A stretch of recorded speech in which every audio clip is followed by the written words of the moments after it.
जवान तलाक याफ्ता औरत की इद्दत के मुतालिक अल्लाह रब्बुल इज़्ज़त ने कुरान के अंदर इरशाद फरमाया, वल मुतल्लकातु यतरब्बस्न बिअन्फुसिहिन्ना सलासता कुरू, कि तलाक याफ्ता औरतें अपने आप को 3 हैज जो वो रोक के रखें, यानी उनकी इद्दत 3 हैज है। जब एक मियाँ उनको तलाक दे और उनसे वो अलहदा हो जाए तो कम अज कम 3 मेंसेस औरत जो है वो निकाह एबल नहीं है शरन, वो निकाह नहीं कर सकती, वो रुके और 3 हैज गुजारे। जब 3 हैज गुजर जाएंगे तो फिर उसके बाद जो है वो औरत जो है वो निकाह के काबिल होगी। और ये इद्दत का हुक्म जो है इस तरह और नौजवान औरत को क्यों दिया गया, ताकि मुकम्मल तौर पर इत्मीनान और सेटिस्फेक्शन हो जाए कि ये औरत जो है इसके यहाँ प्रेगनेंसी नहीं है साबिका शौहर से, ये हामला नहीं है। कहीं ऐसा ना हो कि ये फौरी निकाह आगे करे तो औरत जो है वो मतलब इख्तिलाते नस्ल हो जाए, इख्तिलाते नस्ब हो जाए। इस्लाम इस चीज़ पे बड़ा जोर देता है कि आने वाले बच्चे के नस्ब के बारे में 0% जो है वो सोसाइटी के अंदर डाउट भी नहीं होना चाहिए और क्लियर बात और जो वाज़ी होनी चाहिए कि ये बच्चा जो है वो किसका है। लेकिन साइंस ने तरक्की कर ली, आजकल लोग जो है वो फौरी तौर पे यूरिन टेस्ट करवाते हैं और पता लगवाते हैं कि आया औरत जो प्रेग्नेंट है या नहीं है, हामला है या नहीं, प्रेगनेंसी के बच्चे का मामला है या नहीं है, तो फौरी तौर पे जो पता चल जाता है। तो अब अगर एक औरत को उसका मियाँ जो है वो तलाक देता है फौरी तौर पे और तलाक के बाद जो है वो औरत जाए और अपना यूरिन टेस्ट करवाए, पेशाब टेस्ट करवाए और पता लगवाए कि आया उसके हमल है कि नहीं है, वो उसके यहाँ कोई बच्चा है या नहीं। अगर वो टेस्ट के जरिए से प्रूव हो जाता है कि औरत के यहाँ जो है वो बिल्कुल प्रेगनेंसी नहीं है, वो हामला बिल्कुल नहीं है, तो क्या अब यहां इस पॉइंट पे आके सवाल उठाया था, क्या औरत फिर भी 3 हैज ही गुजारे, वो फिर भी क्या 3 मेंसेस का वक्त जो इंतजार करे, 3 माह तक तकरीबन जो बन जाते हैं वो इंतजार करे और फिर उसके बाद जो है जब 3 हैज आ जाए फिर निकाह करे, तो फिर इल्म का, नॉलेज का और साइंस का क्या फायदा कि आप 3 माह तक जब इंतजार करते रहें और उसके बाद जो है फिर जाके निकाह करें, जबकि आपके सामने टेस्ट के जरिए से प्रूव हो चुका है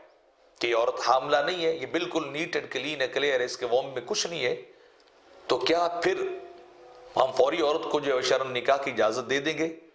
तो 2 बातें, पहली बात यह कि जहां कुरान का सराहतन हुक्म आ जाए, जिसे नस्से कती कहते हैं कि वल मुतल्लकातु यतरब्बस्न बिअन्फुसिहिन्ना सलासता कुरू, तो वो 0% चेंजेबल होता है, उसके अंदर कोई किसी तरह की चेंजिंग जो है वो नहीं हो सकती जब सलासता कुरू का वाज़े हुक्म आ गया। तो पहली बात तो यह कि चूंकि कुरान ने वाज़े नस जो है वो वारिद कर दी, अल्लाह का हुक्म जो है वो आ गया, अब साइंस कुछ बताए या ना बताए इस सलासा के अल्फाज के ऊपर जो है वो अमल करना जरूरी है कि वो 3 मेंसेस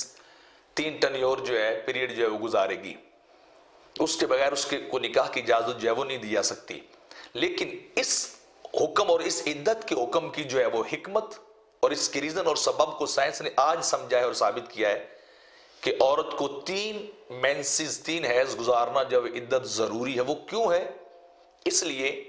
कि अमेरिका के अंदर ये रिसर्च हुई है, अभी कुछ जो साल पहले लेटेस्ट रिसर्च हुई कि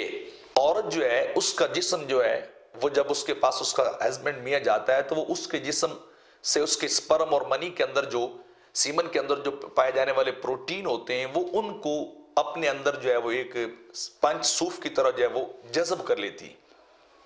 और जब वो प्रोटीन एक बार के जो है वो हम बिस्तरी और सेक्स अमल से जो अपने जिस्म के अंदर वो कंसीव करती है, महफूज सेव कर लेती है,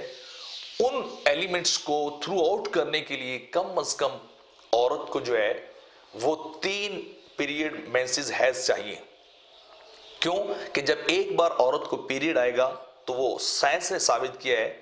कि वो तकरीबन 33% जो औरत के जिस्म के अंदर जो एलिमेंट्स पड़े थे 100% और मर्द के उसके मियाँ के, उनको 33% वो थ्रू आउट करती। तो जब वो दूसरा हैज आएगा तो फिर वो 33% और तीसरी बार आएगा तो वो तकरीबन 100% जो है वो जो एलिमेंट्स होते हैं, जो उनके स्पर्म या उनके जो सीमन होंगे या जो भी एलिमेंट्स उसके अंदर पाए जाते हैं औरत के जिस्म के अंदर गए थे, वो सारे के सारे निकल जाएंगे और औरत का जिस्म जो है वो बिल्कुल नीट एंड क्लीन होगा। और उसके बाद वो एक नए जो है वो डीएनए को या नए जो है कह लगे एलिमेंट्स को कबूल करने के लिए वो जिस्म उसका जो है वो तैयार होता है नेचुरली तौर पर। तो सिर्फ बात ये नहीं कि वो हामिल है या नहीं है, बात यह है कि औरत की फिजिक और सेहत का भी ख्याल किया जाए, उसे सेक्स वाली मशीन ना बनाया जाए। जो इस्लाम ने मकसद बयान किया। तो यानी जब, क्योंकि ये भी साइंस ने प्रूव किया कि हर मर्द के सीमन जो होते हैं, उसके जो है वो स्पर्म जो होते हैं, वो दूसरे एक मेल के मुकाबले में 62 से 65% तक मुख्तलिफ होते हैं, डिफरेंट होते हैं। तो जब वो औरत को फौरी तौर पर इद्दत गुजारने से पहले ही हम निकाह की इजाजत देंगे, तो पहले मियाँ के या पहले उसके जो पड़े हुए हैं प्रोटीन उसके जिस्म के अंदर, जब ऊपर से कोई और मियाँ आएगा और निकाह होगा, तो वो भी उसके साथ जब उसके मामलात चलेंगे, इज़्दिवाजी मामलात, तो उसके प्रोटीन और सीमन और स्पर्म उसके जिस्म के अंदर जमा होंगे। तो जब वो जमा होंगे, तो वो जब अंदर एक ही जगह पाए जाएंगे वोम के अंदर, तो वो जाके गलना सड़ना शुरू हो जाएंगे, एक दूसरे के खिलाफ रिएक्ट करेंगे, एक दूसरे के खिलाफ जो है वो अमल करेंगे, जिससे औरत की जिस्म के अंदर जो है वो अजीब व गरीब किस्म की तब्दीलियां जो है वो रूनुमा होना शुरू हो जाएंगी। और बाज़ औक़ात तो वो एड्स जैसे मोहलिक मर्ज का भी सबब बनता है, और लाइलाज किस्म की बीमारियां जो उसे जो है वो लगना शुरू हो जाएंगी। हो सकता है किसी औरत का जवानी की उम्र में या किसी खास पीरियड और वक्त के अंदर जो है वो जिस्म थोड़ा बहुत रेजिस्ट कर जाए इस चीज के खिलाफ,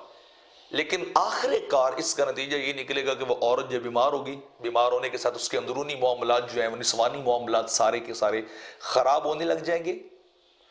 तो इसलिए कुरान ने कहा है कि वो 3 जो है वो हैज इद्दत गुजारे। अब इसके साथ एक और सवाल पैदा होता है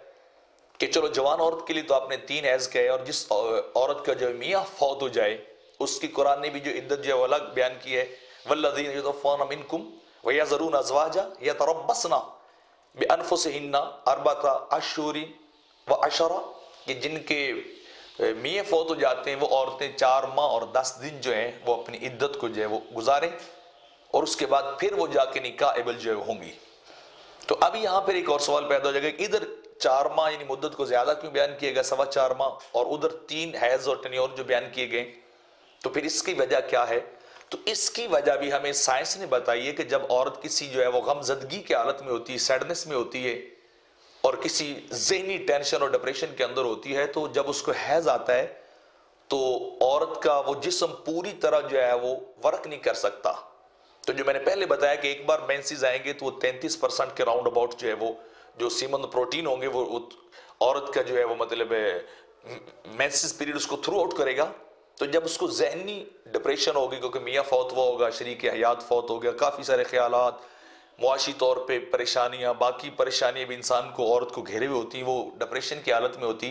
तो उसका जिस्म जो है उस तरह वर्क नहीं करता जिस तरह एक आम नॉर्मल हालात के अंदर जो वर्क करता है। तो इसलिए फिर उसका पीरियड बढ़ा दिया गया, यानी 1 टनियर और बढ़ा दिया गया, 4.25 जो है वो माह कर दिए गए, कि उस औरत के मुकाबले में इसको थोड़ा सा और टाइम चाहिए, इसके जिस्म को वो अपना वर्क करने के लिए, और ज़हनी रिलेशन सेटिस्फैक्शन भी चाहिए, इत्मीनान भी चाहिए, ताकि औरत जो है वो मुतमिन हो सके। तो लिहाजा इसलिए जो है जवान औरत की जो है इद्दत जो है वो 3 हैज जो है वो रखेगी, और दूसरी जो है जिसका मियाँ फौत हो के मुतवफ़्फ़ा अन्हा ज़ौजुहा, उसकी इद्दत जो है वो 4 माह जो है